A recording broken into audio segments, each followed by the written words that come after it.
আমরা এই কাউন্সিল থেকে আমি নাকল ইউনিয়ন যুবদলের আহ্বায়ক প্রার্থী আমি মোহাম্মদ রবিউল ইসলাম। এই নাকলের যুবদলের দায়িত্ব পেলে আমি নাকল ইউনিয়ন যুবদলের মডেল যুবদল হিসেবে করতে চাই, মডেল নাকল ইউনিয়ন করতে চাই এবং এই যুব সমাজকে মাদকমুক্ত করতে চাই। যুব সমাজকে আমি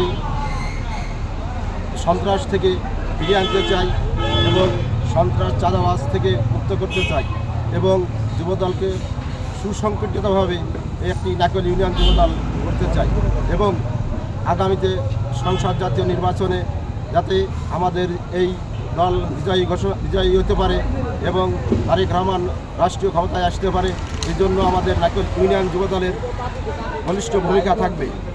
নেতাদের কাছে নাকল ইউনিয়নে যারা ত্যাগী এবং আন্দোলন সংগ্রামে রাজপথে ছিল এদেরকে দিয়ে সুন্দর একটা কমিটি এবং শক্তিশালী একটা কমিটি আমরা উপহার চাই।